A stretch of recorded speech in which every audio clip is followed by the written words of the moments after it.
Muy buenas tardes a todos y a todas. Señora Presidente de la Confederación Intersindical Internacional, querida compañera Sarah Barrow, señor Secretario General Guy Ryder, señores y señoras delegados de cientos de países de nuestro mundo, en primer término agradecer en nombre de mi país, la Argentina, la deferencia por parte de la Confederación Sindical Internacional de invitarme a clausurar este Congreso de Delegados de todo el mundo. Sara recién recordaba mis palabras en Ginebra durante el año pasado, ya desatada la crisis, y cuáles eran los instrumentos y cuál era nuestro concepto frente a cómo debía abordarse esta crisis inédita, financiera, económica, social, pero fundamentalmente política y cultural,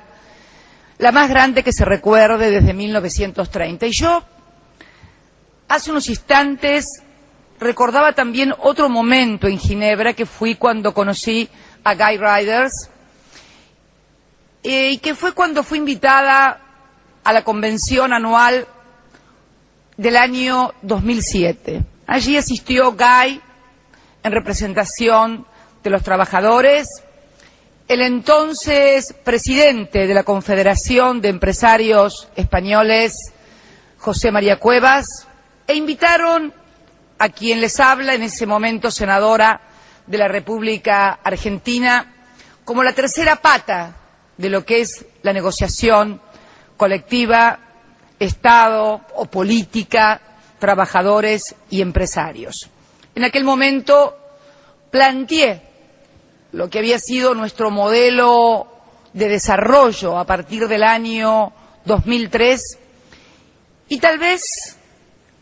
a muchos les haya parecido un mero ejercicio teórico, pero a la luz de la crisis que se ha desatado y que hoy ha corrido su epicentro del año 2008 con Lehman Brothers a Europa, con fuertes políticas de ajuste,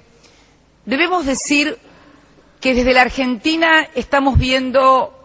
un escenario y una realidad muy parecida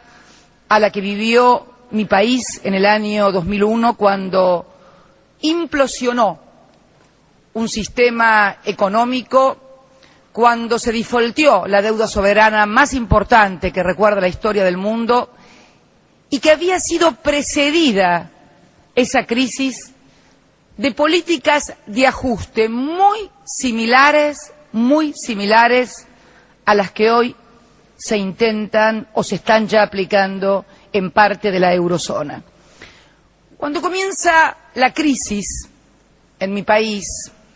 comienza a aplicarse esta receta vieja, en donde son los trabajadores los que no fueron invitados a la fiesta, los que no participaron de los festejos, pero los que finalmente tienen que hacerse cargo de la cuenta de la fiesta de los sectores financieros, fundamentalmente, que esto fue lo que pasó en la República Argentina. ¿Cuál fue la receta en aquellos momentos? Exactamente la que hoy se está queriendo aplicar, o ya se ha comenzado a aplicar en muchos países de la eurozona. El tema del déficit fiscal, nadie habla de irresponsabilidad fiscal, por cierto, pero una suerte de reestructuración de los gastos del Estado, pero fundamentalmente orientados a que los costos los paguen los trabajadores, y la concepción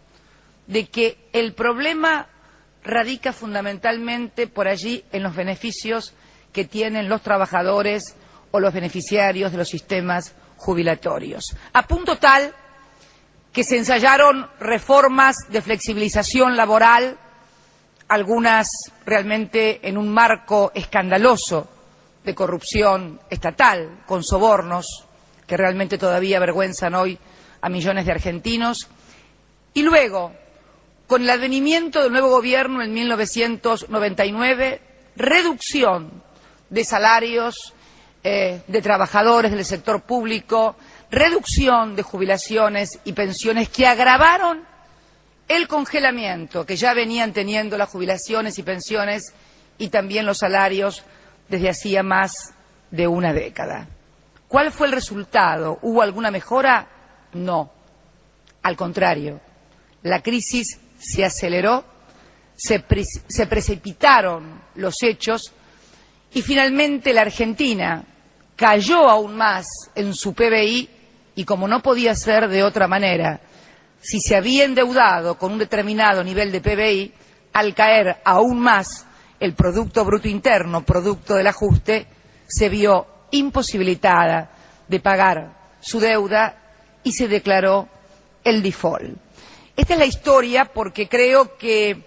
es un ejemplo que debieran tomar no solamente los países, sino fundamentalmente los organismos multilaterales de crédito y multilaterales políticos y también el G20 a la hora de adoptar soluciones y cómo abordar el problema. ¿Qué era lo que sosteníamos nosotros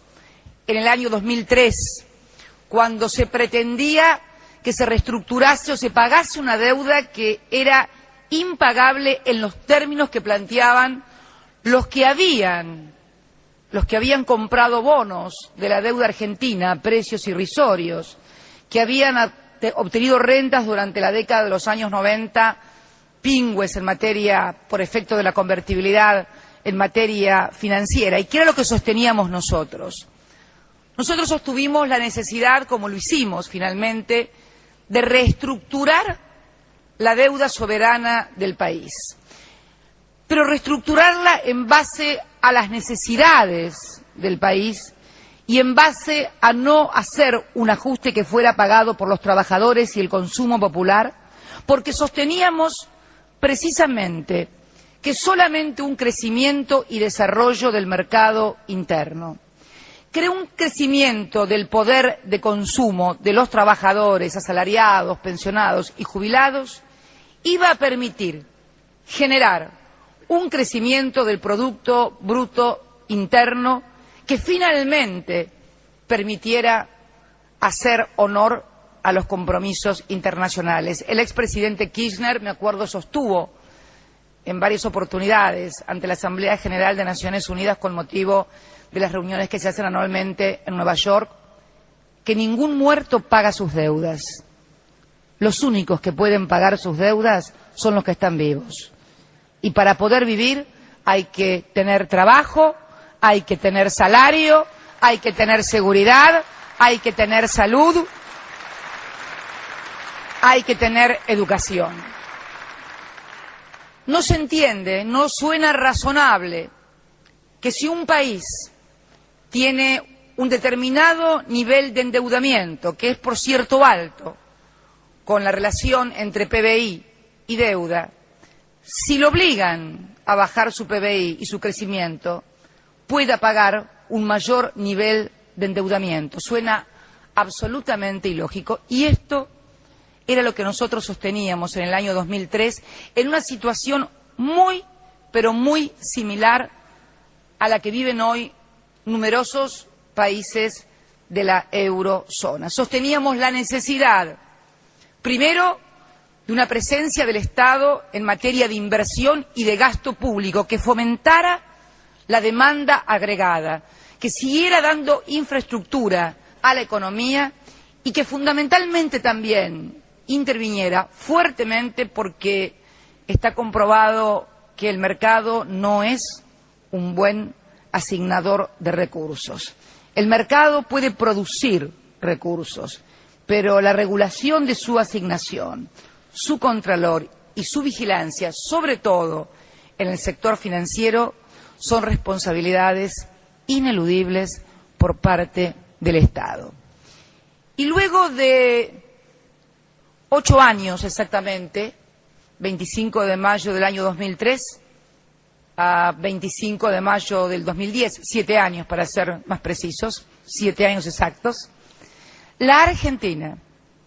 que había defaulteado la deuda soberana más importante en la historia del país, acaba este martes de reestructurar el 92,4% de la totalidad de esa deuda que había defaulteado, quedaron prácticamente únicamente afuera los denominados fondos buitres, que son los especuladores que todos conocemos, y ha hecho honor a todos y cada uno de los compromisos que contrajo a partir de la primera reestructuración en el año 2005, pagando todas sus deudas. ¿Cuál fue el marco social, además, que se desarrolló en estos años? Hemos recuperado el poder adquisitivo de los trabajadores, siendo hoy el salario mínimo vital y móvil de la República Argentina el más importante de toda América Latina.